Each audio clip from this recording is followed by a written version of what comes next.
നിസ്സാരമല്ലാത്ത വലിയ പാപങ്ങളിൽ നിന്നും നീചവൃത്തികളിൽ നിന്നും വിട്ടുനിൽക്കുന്നവർക്ക് പാപമോചനത്തിന്റെ പ്രവിശാലമായ അവസരം അള്ളാഹു നൽകുന്നു.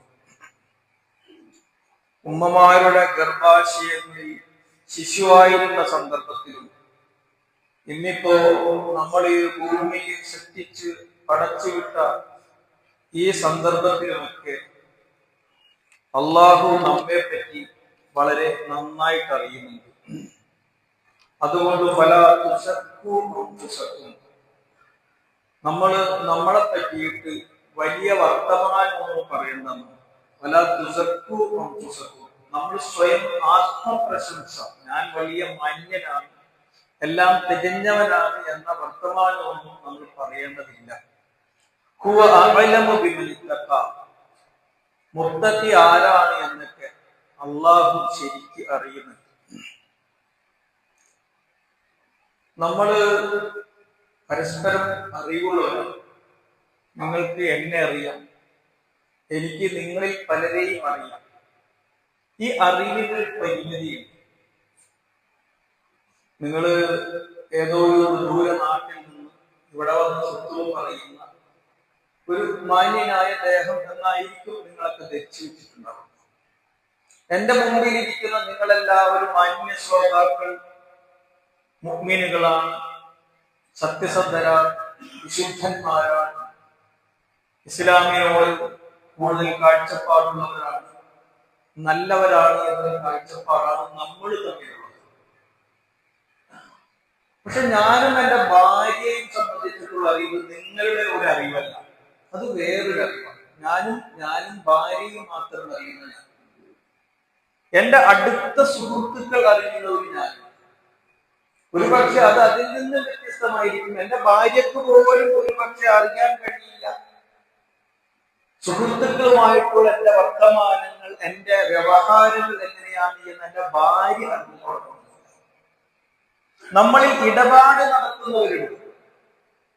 ഒരുപക്ഷെ നല്ല താടിയുള്ള, നല്ല തൊപ്പി വെച്ച് തസ്ബീഹ് മാലിക കയ്യിൽ വെച്ചിട്ട് ഇടപാട് നടത്തി കഴിയുമ്പോഴാണ് പറയുക. വർത്തമാനം കേട്ടാൽ അല്ലെങ്കിൽ ആളെ കണ്ടാൽ പറ്റിപ്പോയി എന്നാ പറയുക. ഇങ്ങനെ പല സ്വഭാവത്തിൽ നമ്മൾ നമ്മളെ കുറിച്ച് വിലയിരുത്താം. ഇനി ഇതൊന്നുമല്ലാത്തൊരു ഞാനും അള്ളാഹും എന്റെ റബ്ബും മാത്രം അറിയുന്നവരും ഞാൻ. ഈ ഞാനുണ്ടല്ലോ, അവളെയാണ് എന്റെ തഖ്വ എന്ന് പറയുന്നത്. പരസ്പരം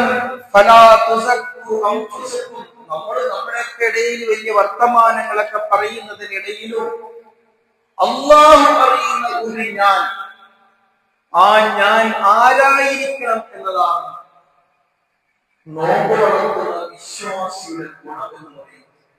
ആരും അറിയാത്തിടത്ത് പരസ്യമായിട്ട് തുലാഭാരം നടത്തിയിട്ട് രഹസ്യമായിട്ട് അനാശാസ്യങ്ങൾ ജീവിതത്തിൽ സംഭവിക്കുന്നുവെങ്കിൽ എന്റെ ജീവിതത്തിന്റെ യാഥാർത്ഥ്യം അറിയുന്നവൻ അള്ളാഹുവാൻ. മറ്റുള്ളവരെക്കാൾ ആരും എന്തും പറഞ്ഞോട്ടെ, പക്ഷെ അള്ളാഹുവിന്റെ മുമ്പിൽ ഞാൻ ആരായി മാറണം എന്നുള്ളത് ഈ ഒരു ബോധമാണ്, ഈ ഒരു പക്വതയാണ്, ഈ ഒരു പൂർണ്ണതയാണ് ഒരു റമളാനിലൂടെ ഒരു മനുഷ്യനെ സൃഷ്ടിച്ചത്. ഇദാ മാ ഹലൗത ദഹ്റ യൗമൻ ഫലാ തഖുൽ ഹലൗത വലാകിൻ ഖുൽ അലയ്യ റഖീബു. നമ്മളിങ്ങനെ ഒറ്റക്കൊക്കെ ഇരിക്കുമ്പോൾ വിചാരിക്കലുണ്ടാവും ആരുമില്ല, ആരും ഒന്നും കാണുന്നില്ല എന്നൊക്കെ ധരിക്കലുണ്ട്. നമ്മൾ ഒറ്റക്കാണ് എന്നാണ് നമ്മൾ ധരിക്കുന്നത്. വലാ തഹ്സബന്നല്ലാഹ യഗ്ഫിറു സഅതൻ വലാ അൻ തുഖ്ഫിയ അലൈഹി യഈബു. നമ്മളിങ്ങനെ ഒറ്റക്കിരിക്കുമ്പോൾ എന്റെ മേലെ ഒരു നിരീക്ഷകനുണ്ട് എന്നൊരു ബോധം നമുക്ക് എപ്പോഴും ഉണ്ടാവും. നമ്മൾ പലരിൽ നിന്നൊക്കെ മറച്ചു വെക്കാറില്ലേ? ഭാര്യ കാണാതെ ഭാര്യയെ ഒളിപ്പിച്ച് നമ്മൾ ചെയ്യാറില്ലേ? നമ്മൾ തന്നെ പരസ്പരം ആരും അങ്ങോട്ടും ഇങ്ങോട്ടും ഒക്കെ കാണാതെ ഒളിപ്പിക്കൽ മറച്ചുവെക്കലുകൾ കാണുന്നില്ലേ?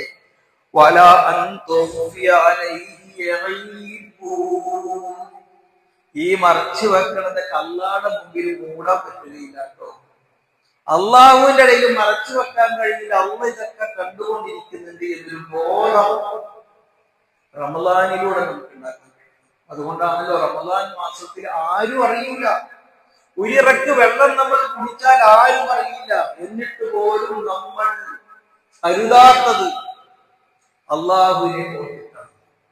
ഇത് നമ്മൾ പരിശീലിക്കുകയാണ്. ജീവിതത്തിൽ തുടരേണ്ട വലിയൊരു ശീലം ഇവിടെ റമളാനിലൂടെ പരിശീലിച്ചിട്ട് നാളെ എന്റെ ജീവിതത്തിൽ ഇതുപോലെ അള്ളാഹുവിനെ ഭയപ്പെട്ടുകൊണ്ട് ആരും കാണാത്തിടത്തും അള്ളാഹുവിനെ ഓർത്ത് ജീവിക്കുന്ന മനുഷ്യനെ വളർത്തുകയാണ് റമളാൻ ചെയ്യുന്നത്. وَإِذَا مَا قُلْتُ قَوْلًا أَوْ فَعَلْتُ فِعَالًا وَاللَّهُ يَعْلَمُ سِرًّا وَإِعْلَانِي. ഞാനൊരു വാക്ക് പറഞ്ഞാല് അല്ലെങ്കിൽ എന്തൊരു ചെയ്താൽ ആരും അറിയില്ല. പക്ഷെ വല്ലാഹു യഅലമു സിർറൻ വഇഗ്ലാനി, രഹസ്യമായാലും പരസ്യമായാലും ഞാൻ അല്ലാഹുവിനെ അറിഞ്ഞുകൊണ്ടിരിക്കുന്നു. നമ്മെ ആരും അറിയാത്തിടത്ത് നമ്മെ അറിയുന്ന ഒരു അല്ലാഹുവുണ്ട്. അല്ല, നോമ്പിന് അതുകൊണ്ടാണല്ലോ റസൂലുള്ളാഹി സ്വല്ലല്ലാഹു അലൈഹി വസല്ലം പറഞ്ഞത് അസ്സൗമു ലീ വഅന അജ്സി ബിഹി. അല്ലാഹു നോമ്പ് എനിക്കുള്ളതാണ്, ഞാനാണ് അതിന് പ്രതിഫലം നൽകുന്നത്. ഒരു മുത്തഖി എങ്ങനെ അള്ളാഹുവിനെ തന്റെ ജീവിതത്തിൽ അള്ളാഹുവിനെ സൂക്ഷിച്ച് ജീവിക്കാൻ എങ്ങനെ പരിശീലിപ്പിച്ചെടുക്കണം? അങ്ങനെയാണ് നോമ്പിലൂടെ പരിശീലിപ്പിച്ചത്. അതാണ് കുത്തിബ അലൈക്കുമുസ് സിയാം, നിങ്ങൾക്ക് നോമ്പ് നിർബന്ധമാക്കപ്പെട്ടത് ലഅല്ലക്കും തത്തഖൂൻ. ആരും കാണാത്തപ്പോൾ നമ്മൾ വെള്ളം കുടിക്കാത്തത് എന്തുകൊണ്ടാണ്? നമ്മുടെ കോപങ്ങളെ നിയന്ത്രിക്കുന്നത് എന്താണ്? അരുതാത്തത് ചെയ്യുന്നത് എന്താ? ചെയ്യാത്തത് എന്താണ്? റസൂലുള്ളാഹി സ്വല്ലല്ലാഹു അലൈഹി വസല്ലം പറയുന്നില്ലേ, നമ്മുടെ ഉള്ളിലുള്ള അല്ലാഹുവിനെ കുറിച്ചുള്ള നോമ്പാകുന്ന ഒരു നിർബന്ധ അനുഷ്ഠാനത്തിലൂടെ അല്ലാഹു മുത്തഖികളെ സൃഷ്ടിക്കുകയാണ്. നമുക്ക് നോമ്പിന്റെ ഷർത്തും ഫർളും ഒക്കെ നമുക്കറിയാം. പക്ഷേ അതുമായി ബന്ധപ്പെട്ടുകൊണ്ട് നമ്മുടെ ഒരു വലിയ ജീവിത പാഠം, അതിന്റെ പ്രതിഫലങ്ങളെ കുറിച്ചൊക്കെ നമുക്ക് ധാരണയുണ്ട്. ഞാൻ ആ ഭാഗങ്ങളൊക്കെ ഒഴിവാക്കിയിട്ട് ഒരു മനോഹരമായ ഉദാഹരണം വിശുദ്ധ ഖുർആൻ ജീവിതത്തിൽ എങ്ങനെയാണ് തഖ്വ ഉണ്ടാക്കേണ്ടത് എന്ന് വിശുദ്ധ ഖുർആൻ നോമ്പിനെ മുൻനിർത്തിയിട്ട് നമ്മെ പഠിപ്പിച്ചിരിക്കുന്നു. റസൂലുള്ളാഹി സ്വല്ലല്ലാഹു അലൈഹി വസല്ലമയുടെ അടുക്കൽ ദീൻ പഠിക്കാൻ വേണ്ടിയിട്ട് കുറച്ച് ആളുകളും അവര് അവിടെ വന്നപ്പോ ഈ ദീനി വിഷയങ്ങൾക്ക് റസൂലുള്ളാഹി സ്വല്ലല്ലാഹു അലൈഹി വസല്ലം കൊടുക്കുന്ന താല്പര്യം കണ്ടപ്പോ ഇവർക്ക് തോന്നി നമ്മൾ ഈ ചെയ്യുന്നതൊന്നും പോരാ, കുറച്ചും കൂടിയൊക്കെ വേണം, എന്നാലും നല്ല മുത്തഖിയാവുള്ളൂ എന്ന് തോന്നി. അപ്പൊ അവരിൽ ഒരാൾ പറഞ്ഞു, ഫഖാല അഹദുഹും അമാ അന ഫഉസല്ലി ലൈലൻ അബദൻ, ഞാൻ രാത്രി മുഴുവൻ നിന്നിട്ട് നിസ്കരിക്കും. വേറൊരാൾ പറഞ്ഞു, ഞാൻ കാലാകാലം മുറിക്കാതെ കൊണ്ട് നോമ്പെടുത്തുകൊണ്ടേയിരിക്കും. മൂന്നാമൻ പറഞ്ഞു, ഞാനാണെങ്കിൽ വിവാഹം കഴിക്കുകയില്ല. അപ്പൊ ഇതൊക്കെ കേട്ടുകൊണ്ടാണ് റസൂലുള്ളാഹി സ്വല്ലല്ലാഹു അലൈഹി വസല്ലം പറഞ്ഞത്, അൻതുമുല്ലദീ ഖുൽതും വകദ, നിങ്ങളാണ് ഇങ്ങനെയൊക്കെ പറഞ്ഞത്, എന്നും ഇങ്ങനെ നിസ്കരിച്ചുകൊണ്ടിരിക്കും, നോമ്പ് കഴിക്കില്ല, വിവാഹം കഴിക്കൂല എന്നൊക്കെ പറഞ്ഞ നിങ്ങളാണോ? എന്നിട്ട് റസൂൽ പറയുന്നു, വല്ലാഹി ഇന്നി ലഅഖ്ശാകും ലില്ലാഹി വഅത്ഖാകും ലഹു, നിങ്ങളെക്കാൾ അല്ലാഹുവിനെ ഭയപ്പെട്ട് ജീവിക്കുന്നവൻ ഞാനാണല്ലോ. ഞാൻ വലാകിനി അസൂമു വഉഫ്തിറു വഉസല്ലി വഅർഖദു വഅതസവ്വജു നിസാഅ, ഞാൻ നോമ്പെടുക്കുന്നു, നോമ്പ് മുറിക്കുന്നു, നിസ്കരിക്കുന്നു, വിശ്രമിക്കുന്നു, നിസ്കാരം അവസാനിപ്പിക്കുന്നു, വിവാഹം കഴിക്കുന്നു. ഫമൻ റഗിബ അൻ സുന്നത്തി ഫലൈസ മിന്നി. എന്റെ സുന്നത്തിനെ ആരെങ്കിലും അവഗണിച്ചു കളഞ്ഞാൽ അവൻ എന്നിൽപ്പെട്ടവനില്ല. അല്ലെ, ഒരു മനുഷ്യനെ തഖ്വയുള്ള ഒരു മനുഷ്യനെ വാർത്തെടുക്കുകയാണ് ജീവിതവുമായി ബന്ധപ്പെട്ടുകൊണ്ട്. നോമ്പിന്റെ ലക്ഷ്യമെന്താ? തഖ്വ നേടണം. ഈ തഖ്വയെ പറ്റിയിട്ട് സൂറത്തുൽ ബഖറയിൽ 181, 82 ഇങ്ങനെ നിങ്ങളെങ്ങനെ എടുത്തിട്ടുണ്ട്. വളരെ സുദീർഘമായ ആയത്താണ്. കുത്തിബ അലൈക്കും സിയാമു കമാ കുത്തിബ അലല്ലദീന മിൻ ഖബ്ലിക്കും എന്ന് ലഅല്ലക്കും തഖ്തഖൂൻ എന്ന് തുടങ്ങുന്ന അവിടെ മുതൽ നിങ്ങൾ ബഖറ എടുത്തിട്ട് പരിശോധിക്കുക. ജീവിതത്തെ വളരെ മനോഹരമായി ചിത്രീകരിച്ചിട്ട് ഒരാൾ എങ്ങനെ മുത്തഖിയായി മാറാൻ കഴിയും? ഞാൻ ചോദിക്കട്ടെ, റമദാൻ മാസത്തിൽ ലൈംഗിക ബന്ധം പാടുണ്ടോ? നമ്മൾ എന്താ പറയാ? പാടില്ല എന്നാ പറയാ. പക്ഷെ അല്ലാഹ് പറയണ എന്തെന്നറിയോ? വഹില്ലലക്കും ലൈലത സിയാമി റഫ്സു ഇലാ നിസാഇക്കും. റമദാൻ മാസത്തിൽ, നോമ്പ് മാസത്തിൽ നിങ്ങൾക്ക് സ്ത്രീകളുമായി പരപുരുഷ സ്ത്രീ പുരുഷന്മാർ തമ്മിൽ, ഭാര്യ ഭർത്താക്കന്മാർ തമ്മിൽ ലൈംഗിക ബന്ധം അനുവദിക്കപ്പെട്ടിരിക്കുന്നു എന്നാണ് പറഞ്ഞത്. എന്നിട്ട് അതിനെ പ്രയോഗിക്കുന്ന പ്രയോഗം അവര് ഹുന്ന ലിബാസുല്ലക്കും വഅൻതും ലിബാസുല്ലഹുന്ന. അവർ സ്ത്രീ പുരുഷന്മാരെന്ന് പറയുന്നത് അവർ പരസ്പരം വസ്ത്രം പോലെയാണ്. എന്നിട്ട് വീണ്ടും അവർ തിരുത്തി എന്താണെന്ന് പറയുക? അലിമല്ലാഹു അന്നകും കുൻതും തഖ്താനുന അൻഫുസകും. അങ്ങനെയൊന്നും ലൈംഗിക ബന്ധമൊന്നും റമദാൻ മാസത്തിൽ പാടില്ല എന്ന് നിങ്ങൾ തെറ്റിദ്ധരിച്ചിട്ടുണ്ട്. നിങ്ങൾ തഖ്താനൂന എന്ന് പറഞ്ഞാൽ നിങ്ങൾ വഞ്ചിക്കപ്പെട്ടിരിക്കുന്നു എന്നാണ് ആ വിഷയത്തിൽ. എന്താ ഈ പറഞ്ഞത്? പക്ഷെ അവിടെ ഒരു ക്ലോസ് വെച്ചിട്ടുണ്ട്. എന്താണ്? റമദാൻ മാസത്തിന്റെ രാവുകളിൽ അങ്ങനെയാണ് പ്രചരിപ്പിക്കപ്പെട്ടിരുന്നത്. റമദാൻ ആയി കഴിഞ്ഞ കുടുംബ ബന്ധമോ സ്ത്രീ ബന്ധമോ ഒന്നുമില്ലാത്ത തഖ്വ, ഇതാണല്ലോ തഖ്വ. ഒന്നുമില്ലാതെ വെറും അല്ലാഹ് പടച്ചോൻ നോമ്പ് എന്ന് പറഞ്ഞുകൊണ്ട് അല്ലാഹുവിനോട് അടുക്കുമ്പോൾ കുടുംബത്തിനെ മാറ്റുന്നത്. അങ്ങനെയാണ് നിങ്ങൾ നോമ്പ്. ഒരാള് അള്ളാഹിനോട് അടുക്കുമ്പോൾ എന്ത് പറ്റും? കുടുംബം മറക്കും. കുടുംബത്തോടടുക്കുമ്പോഴോ അള്ളാഹിനെയും മറക്കും. ഇതിന് രണ്ടിനെയും മധ്യേ മനുഷ്യ സഹജമായ ആവശ്യങ്ങളെ മുൻനിർത്തിയിട്ട് നമുക്ക് ഒഴിവാക്കാൻ പറ്റാത്ത ഒരു ജീവിത സഹജമായ അനിവാര്യതയെ മുൻനിർത്തിയിട്ട് അത് നിങ്ങൾക്ക് അനുവദിക്കപ്പെട്ടിരിക്കുന്നു. എപ്പോൾ അനുവദിക്കപ്പെട്ടിരിക്കുന്നു? അള്ളാഹ് അനുവദിക്കപ്പെട്ടിരിക്കുന്നു. ഞാൻ അനുവാദമുണ്ട്. അള്ളാഹ് പറഞ്ഞു ഇന്ന സമയത്ത് ഇന്നത് പാടുണ്ട് എന്ന് പറഞ്ഞാൽ ജീവിതത്തിന്റെ ഒരു അനിവാര്യതയെ തീരുമാനിക്കേണ്ടത് ഞാനല്ല, അത് അള്ളാഹുവാണ്. ഇന്ന സമയത്ത് അത് പാടുണ്ട്, ഇന്ന സമയത്ത് അത് പാടില്ല. വീണ്ടും അതിങ്ങനെ താഴത്തേക്ക് ഇങ്ങനെ നോക്കി നിങ്ങൾക്ക് നിങ്ങൾ കഴിച്ചു, ഭക്ഷണം കഴിക്കൂ, നിങ്ങൾ വെള്ളം കുടിക്കൂ. എപ്പോ അനുവദിക്കപ്പെട്ട സമയം, ആ വെള്ളകീറുന്ന പ്രഭാതം മുതൽ ആ ഒരു പ്രദോഷം വരെ പാടില്ല എന്ന് പറഞ്ഞാൽ അതിന്റെ അർത്ഥം എന്താ? നമ്മുടെ ജീവിതത്തിലെ ഒരു കാര്യം എപ്പോൾ പാടുണ്ട് എപ്പോൾ പാടില്ല എന്ന് തീരുമാനിക്കുന്നത് ഒഴിവാക്കാൻ പറ്റാത്ത അനിവാര്യതയാണെങ്കിൽ പോലും അത് തീരുമാനിക്കുന്നത് ഞാനല്ല. പിന്നെ ആരാ? അല്ലാഹുവാണ്. അല്ലാഹ് പറഞ്ഞ സമയത്ത് അനുവദിക്കുകയും അതിനെ അനുവാദവും അതല്ലാത്ത സമയത്ത് അത് പാടില്ല എന്നുള്ള എന്റെ മനസ്സിലെ ബോധം മനുഷ്യ ജീവിതത്തിന്റെ മനുഷ്യ സഹജമായ പ്രകൃതിപരമായ രണ്ട് ഉദാഹരണങ്ങളെ മുൻനിർത്തിയിട്ട് റമദാൻ മാസം തന്നുപിടിക്കും. എന്നിട്ട് പറഞ്ഞത് എന്താ? ഈ തഖ്വാബോധം നിങ്ങൾ സ്ത്രീ പുരുഷന്മാർ പരസ്പരം വസ്ത്രം പോലെയാണ്. ഇതിനൊരു മറുവശമുണ്ട്. നിങ്ങളുടെ തഖ്വ എന്ന് പറഞ്ഞാൽ നിങ്ങൾ ഇണതുളങ്ങളെ പോലെയാണ് എന്നാണ്. ജീവിതത്തിൽ നിങ്ങൾക്ക് വേർപിരിയാൻ പറ്റുകയില്ലേ? ഈ ഇണയും തുണയും വേർപിരിയാൻ പറ്റുകയില്ലേ? നിങ്ങളുടെ ഭാര്യ ഭർത്താക്കന്മാർ ഹുന്നല്ലിബാസുലക്കും വസ്ത്രം പോലെ പരസ്പരം ഒന്നു നിൽക്കുന്നുവെങ്കിൽ നിങ്ങളുടെ ശരീരവും മനസ്സും ഇതുപോലെ ഒന്നിച്ചു നിൽക്കണം. എവിടെ? തഖ്വയുടെ വിഷയത്തിൽ. അല്ലെ?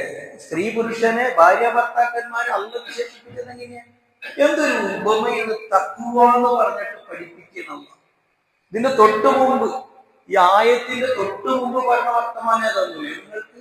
വൈദാ സഅലക ഇബാദി അന്നി ഫഇന്നി ഖരീബ് ഉജീബു ദഅവത ദാഇ ഇദാ ദഅാനി ഫൽയസ്തജീബൂനി വലിയുമിനൂ ബി ലഅല്ലഹും യർശുദൂൻ.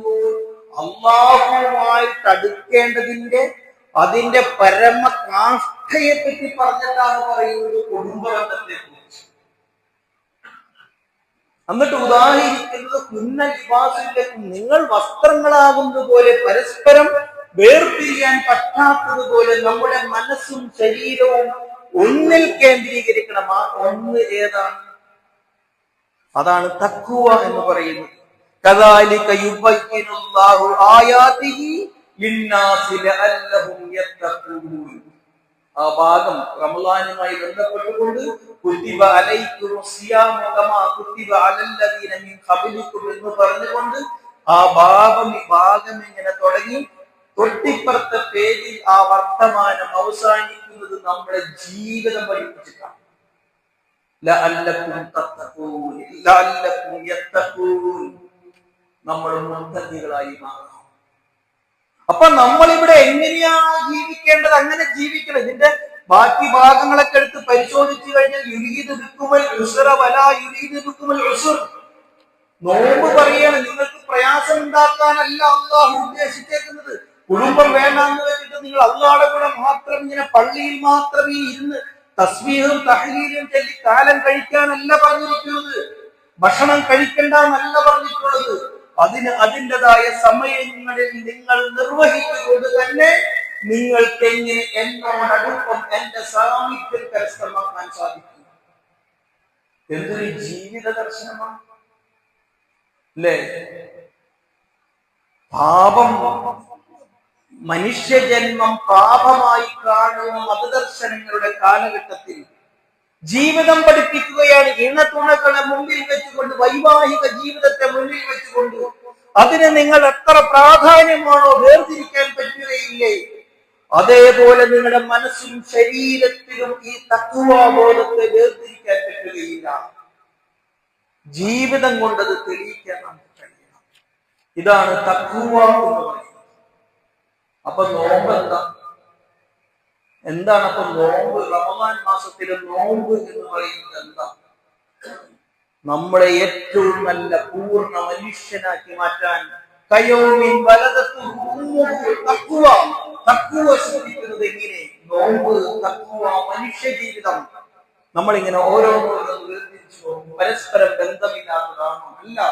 നമ്മുടെ ജീവിതവുമായി ബന്ധപ്പെടുത്തി ഒരു ആരാധനയെ മുൻനിർത്തി നമ്മെ പഠിപ്പിക്കുന്നു. നിങ്ങളെ ഇങ്ങനെ ജീവിക്കാൻ നിങ്ങളെ പ്രാപ്തരാക്കുകയാണ്.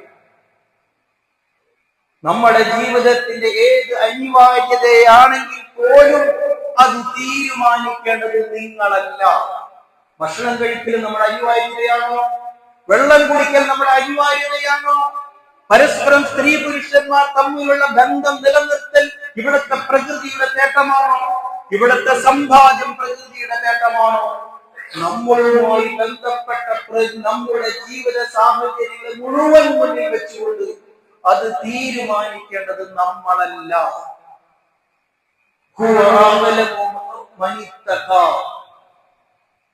നമ്മെ അറിയുന്ന അല്ലാഹുവാണ് നമ്മെ തീരുമാനിക്കേണ്ടത്. ഒരു നോമ്പുകാരനെ അല്ലാഹു വളർത്തുകയാണ്. തഖ്വൽ ഇലാഹി ത്വരീഖുൽ ഫൗസി വല്ലഫർ വബിസ്സിയാമി റബ്ബിൽ ഖൽബിൽ ഖദീ ഇന്നൽ ജിനാന ജസാഉസ് സ്വാബിരീന വദൻ വസ്ബിർ ലിറബ്ബിക തഫുസ് അഖ്ലബുൽ ലഫർ. ഈ തഖ്വയുടെ വഴിയാണ് നമ്മുടെ വിജയത്തിന്റെ വഴിയായിട്ടുള്ളത്. നോമ്പിലൂടെ അത് നമ്മളെ ഇങ്ങനെ നമ്മുടെ ഹൃദയത്തിലാണ് വളർത്തുന്നത്. നമ്മുടെ തഖ്വയുടെ ഹൃദയവും മനസ്സും ശരീരവും സ്ത്രീ പുരുഷന്മാർ തമ്മിൽ എങ്ങനെയാണോ ബന്ധമുള്ളത് അതുപോലെ തന്നെ മനസ്സിനെ തഖ്വ നമ്മുടെ ശരീരത്തിലൂടെ, നമ്മുടെ പ്രകൃതത്തിലൂടെ, നമ്മുടെ ആക്ടിവിറ്റീസുകൾ, നമ്മുടെ ചെയ്തികളിൽ, നമ്മുടെ വർത്തമാനങ്ങളിൽ, നമ്മുടെ നടത്തത്തിൽ, നമ്മുടെ ചിന്തയിൽ അത് പ്രതിഫലിക്കുവാൻ കഴിയണം. അവിടെ നമുക്ക് എന്താണ് ഇന്നൽ ജിനാന ജസാഉ സ്വാബിരീന അദൻ, അവിടെ സബർ കൈക്കൊള്ളേണ്ടി വരും. ഫസ്ബിർ ലിറബ്ബിക തഫുസ് അഅ്ലമുൽ ഗഫർ. അങ്ങനെ പലതും ആഗ്രഹങ്ങൾ, നമ്മുടെ ദേഹേച്ഛകളുടെ പല ആഗ്രഹങ്ങളും നമുക്കിങ്ങനെ തേട്ടി വരാറുണ്ട്. അവിടേക്ക് എന്ത് വേണം? അല്ലേ? സുല്ലിൽ ഇലാഹി വതൽ ശഹവാതിക ദുനിയാ തൗഫുസ് ബിജനാനിക അദിൻ ഫീഹാ ഉലാ. നമ്മുടെ പല ആസക്തികൾ നമ്മളെ ഇങ്ങനെ പ്രേരിപ്പിച്ചുകൊണ്ടിരിക്കും. പക്ഷെ നമ്മൾ നോമ്പിലൂടെ, അല്ലാഹുവിനു വേണ്ടി നോമ്പിലൂടെ നമ്മൾക്ക് വിജയികളാകാൻ വേണ്ടി, നമ്മൾ ആഗ്രഹിക്കുന്ന ആ ലക്ഷ്യം, നിത്യസ്വർഗം നേടാൻ വേണ്ടിയിട്ട് നമ്മൾ പ്രയത്നിക്കണം.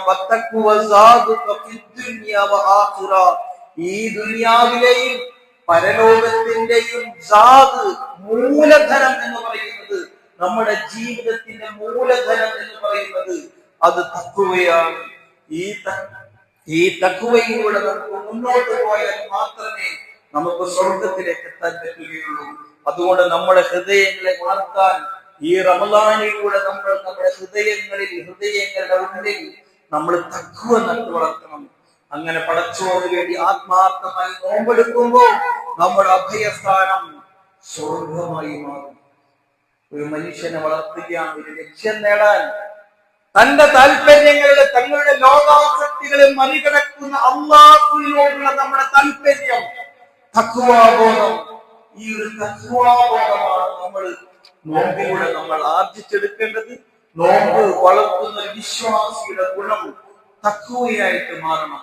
അപ്പൊ നമുക്ക് പള്ളിയിൽ നമുക്ക് തഖ്വയുണ്ടാകും, നമ്മൾ ഖുർആൻ ഓതുമ്പോൾ തഖ്വയുണ്ടാകും, നമ്മൾ റോഡിലൂടെ നടക്കുമ്പോൾ നമുക്ക് തഖ്വയുണ്ടാകും, തെരുവിലിറങ്ങുമ്പോൾ തഖ്വയുണ്ടാകും, കച്ചവടത്തിൽ തഖ്വയുണ്ടാകും, സ്കൂളിൽ തഖ്വയുണ്ടാകും. സ്കൂളൊക്കെ മൂല്യങ്ങൾ പകരുന്ന സ്കൂളുകൾ പോലും അധ്യാപകരും വിദ്യാർത്ഥികളും തമ്മിലുള്ള ബന്ധം എത്ര അധാർമികമാണ്, എത്ര അശ്ലീലമാണ്.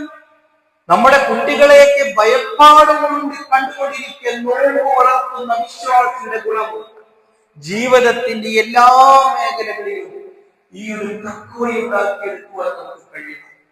അതിനു വേണ്ടിയിട്ടുള്ള പ്രയത്നങ്ങളാണ് നമ്മൾ നോമ്പിലൂടെ നമ്മൾ പരിശ്രമിച്ചുകൊണ്ടിരിക്കുന്നത്. നമ്മുടെ പരിശ്രമങ്ങളെ അല്ലാഹു സ്വീകരിക്കുമാറാകട്ടെ.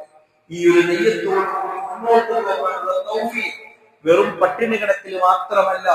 ആരാധന, ഇബാദത്ത് എന്ന് പറയുമ്പോൾ അതിന്റെ അർത്ഥം കുറെ തസ്ബീഹ്, തഹ്ലീൽ, പ്രാർത്ഥന, അവിടെ നിന്ന് കുറെ പ്രതിഫലം എന്ന ഒരു ആത്മീയ സായുജ്യത്തിനപ്പുറം, അതൊക്കെ ശരി തന്നെ, നമ്മുടെ ജീവിതത്തിൽ അതുകൊണ്ട് മാറ്റം വരുത്താൻ കഴിയണം. എന്റെ ജീവിതത്തിൽ ഞാൻ അബദ്ധം സംഭവിക്കാൻ സാധ്യതയുള്ളിടത്ത് എന്നെ പിടിച്ചു നിർത്തണം. ആരും കാണില്ല, എന്റെ വീട്ടുകാരറിയില്ല, എന്റെ മക്കൾ അറിയില്ല, എന്റെ കൂട്ടുകാരറിയില്ല, എന്റെ നാട്ടുകാരറിയില്ല. പക്ഷേ എന്നെ കാണുന്ന ഒരുത്തൻ, എന്നെ അറിയുന്ന ഒരുത്തനുണ്ട്, അല്ലാഹു ഉണ്ട് എന്ന ബോധം. തഖ്വയിലൂടെ നമുക്ക് ഉത്തമ മനുഷ്യനായി രൂപപ്പെടാൻ നമുക്ക് സാധിക്കേണ്ടതുണ്ട്. അല്ലാഹു നമ്മെ എല്ലാം അനുഗ്രഹിക്കുമാറാകട്ടെ. തഖ്വയിലൂടെ വളരുന്ന യഥാർത്ഥ മുത്തഖികളുടെ കൂട്ടത്തിൽ അല്ലാഹു നമ്മെ ഉൾപ്പെടുത്തി അനുഗ്രഹിക്കുമാറാകട്ടെ.